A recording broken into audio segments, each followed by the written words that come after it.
Hi there, it's David Ostriker, and here we are in Carmiel, February 2nd or 3rd, beautiful sunny day in Israel, in the Galilee, and I want to talk to you briefly about today's Parsha, this week's Parsha, Parsha YITRO, maybe one of the most important of all pieces of the Torah. Some people stand for the reading of the Ten Commandments. This is the Parsha of the Ten Commandments. I don't want to talk to you in detail about the Ten Commandments. I'm not going to talk to you about the arrival of Moshe's father-in-law in the camp. I want to talk to you about the idea of questioning. What is questioning? Is questioning a positive or a negative? Is it a doubter or a seeker of knowledge? That's really the issue here. When Moshe Rabbeinu went up to Har Sinai, up to Mount Sinai, to receive the Torah from God, he left below a camp.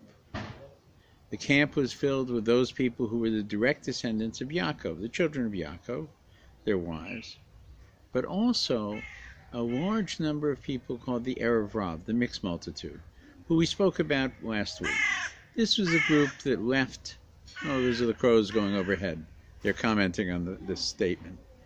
Those were the people who left Egypt when they understood that the God of Israel had defeated and destroyed the gods of Egypt. And they switched sides. Some of them did it for all the right reasons. Others were a fifth column for Pharaoh, wanting to eventually bring the Jews back.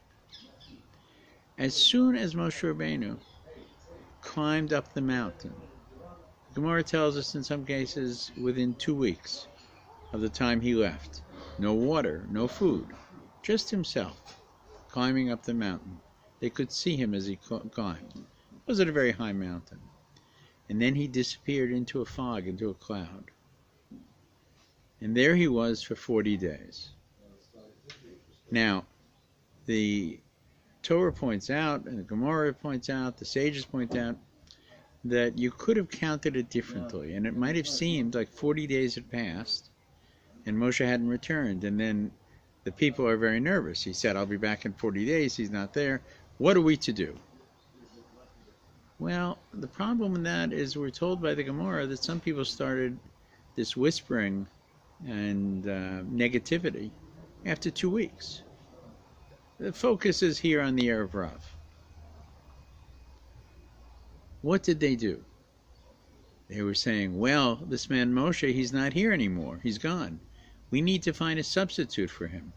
Not for God himself, but for God's prophet, Moshe Rabbeinu. So put yourself in this situation. There you are at the bottom of the mountain, in a desert. You've seen many, many miracles back and forth, proving the relationship of God to the people of Israel. And yet now you're all alone. The prophet who brought you out, who seemed to cause the plagues in Egypt, who split the sea, has disappeared. And around you are many people who not long ago were worshiping idols, saying, well, he's not coming back. We better find a substitute. So the issue is, what is questioning about? The Erev Rav were questioning their situation. They were creating doubt. I would say Lashon Hara, evil speech. The intent was to get the people to, of their own will, turn and return to slavery in Egypt.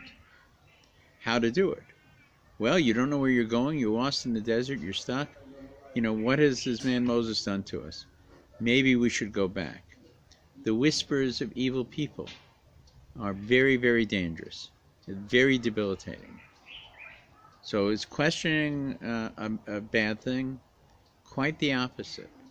We understand that the search for truth and understanding, the search for the will of God, intent, involves many questions, many doubts, many different understandings. It may not always be clear. There are abstractions, there are things that are not, spelled out in black and white, so to speak. So really the issue is not should you question or should you not question. The answer is you should question. You should make demands of yourself. Make demands of your teachers.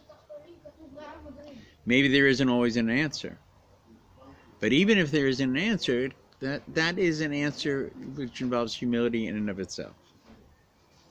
But if the purpose of questioning is simply destructive, or simply to inflate your own self-importance, that's not right. That's very dangerous. Very dangerous. So evaluate, where is your question coming from? And what is the nature of your question? And God willing, as we go through this period and we see the results of the doubters, right, we will also understand that at the heart of Yiddishkeit, at the heart of Judaism, is the willingness and the desire for questioning. Questioning teachers, questioning each other, questioning oneself, and even questioning God himself. Make sure your questions come from a right place, and then you will be rewarded. Good Shabbos.